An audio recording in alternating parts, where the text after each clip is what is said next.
Bir xotinni bir qiz ekende bir kuni uyga yugurib kiribla. Opa, men bir bal bilan alishib qoldim.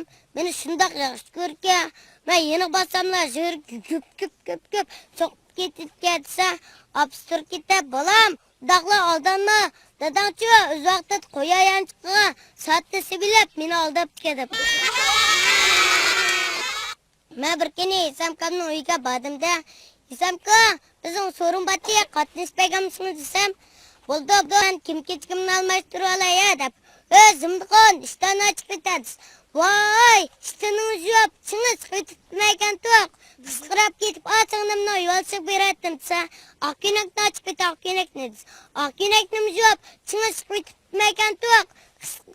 Qisqirab ketib, otangimni yo'lchiq beratdim desa, Isamkam turib ketib, menim yo'q, chingiz chiqib, seni berasang bo'lmam.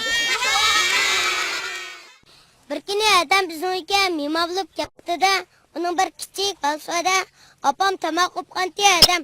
Ukam, ma bolam qarab turna, ma opamga tamoq yetib beray deganti. Ma'qul deb birdamla o'ynasam uxlab qolgan, uyga kirib yotqizib chiqdim. Adam balam qani degan uxlab qolgan, uyga kirib yotqizib chiqdim. Adam turib ketib, sugal vaqt bo'lib qoldi, qarayotgansan, bir nimla o'qib qo'ydingmi deganti. Madam dedim-da, qo'rqma-da, qarat biroq degan kitobdan shikbat o'qib qo'ydim dedim.